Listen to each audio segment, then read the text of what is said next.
My name is Essie Evans. My son named Cornelius Evans. And I have a special needs child with multiple diagnoses. A nonverbal, non-ambulatory, diagnosed with mitochondrial encephalopathy and Lennox-Gastaut syndrome, and also scoliosis of the back. I was 7 years old at the time when Cornelius was born, and I can remember when he came home from the hospital. He seemed like the perfect little baby. My mom was quite skeptical about letting me hold him and stuff like that. Then months later, I could notice that he wasn't doing what a normal baby would do. I moved in Kentucky after I graduated back in 2002. And I was actually working at a body shop for many years when I was up there. I was up there for about 6 years, and I came back down this way, to give my help with my brother and everything, because it was hard for my mother. The first time that I met Ms. Evans was when she was bringing her son to Decatur Seminole Service Center, where I was employed. And at that time, she was really gaining a lot of knowledge of what services he was entitled to, how she could go about getting those services.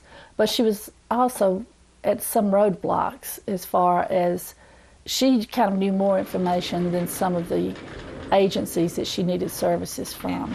So she and I together kind of researched what was needed for Cornelius and how she could go about getting those services. Every provider that we wrote letters to, asked them to come out and asked them to be the provider. I was told no, they didn't have the qualified staff to come out. It just didn't have the staff, period. They was too far away, or they just didn't have anybody to send out. I reported back to the region and told them, say, listen, now we find a provider.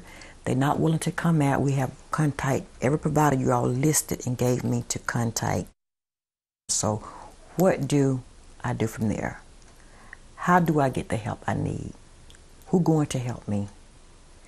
Is I'm being forced to say, okay, let's just put Cornelius in an institution, give her my parental rights, and let you all just have it and just walk away? And now my mother has become disabled because she's been doing this for 15 years, and it has taken a toll on her. And one person alone can't do this work by themselves.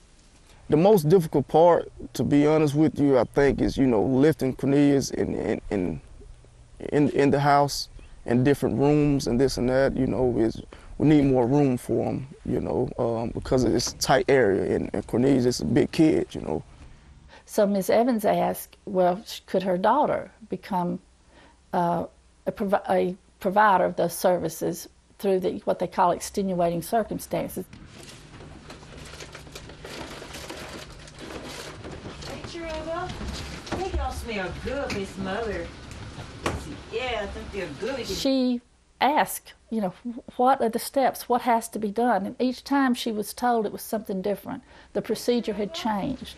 And even though there was no written policy that she could find or that was ever provided her, she then went through the state to appeal. I think she's just going to wait more till she got to wash your hair already. Got to wash your hair, and we'll call you when you're ready to get it out. We'll put this on the floor so you won't trip. And this took, I would think, about a year before it ever went to court. She had to hire an attorney, and it went through the Decatur County court system.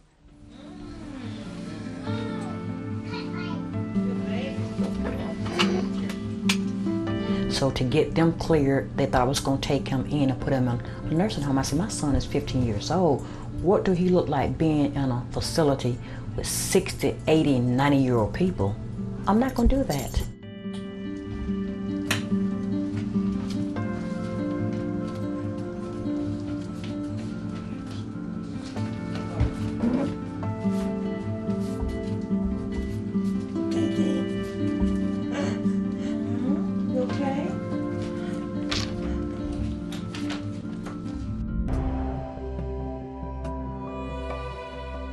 I finally got the state to agree to allow my children to become the paid caregiver of their minor brother, Cornelius Evans.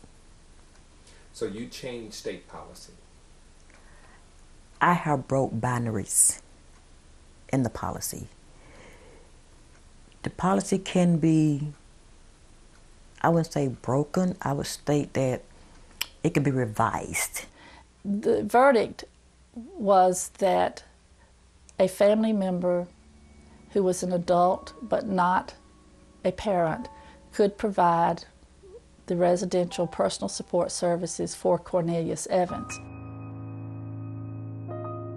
Yeah, I remember very specifically when we went to, it was in December near Christmas time, and when we went to the courthouse, and it was just, people had to come down from the state, of course, through DHR, and it was almost like, you know, did you really have to do all of this?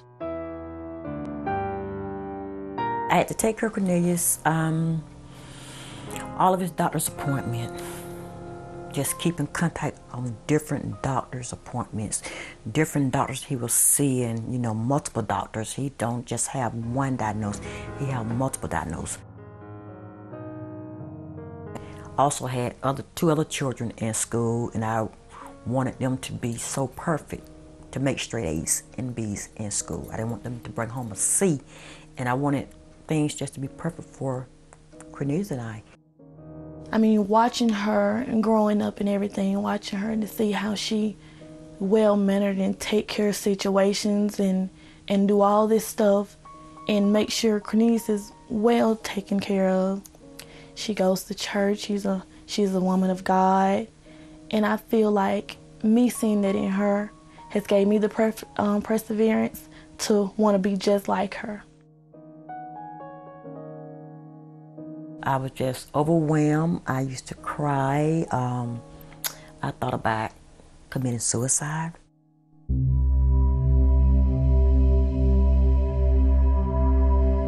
Hi, Narcel. This is Miss Evans calling. I'm sorry it took a little later for me to give you a call. I'm sorry. I lost my daughter on the 3rd of November. We buried her on the 11th this month. And I just wanted you to know, remember my daughter that also had an interview with you, Morris Jr. I lost my daughter to cardiac arrest failure. Give me a call whenever you get a chance. Cornelius is doing fine at this time. So am I.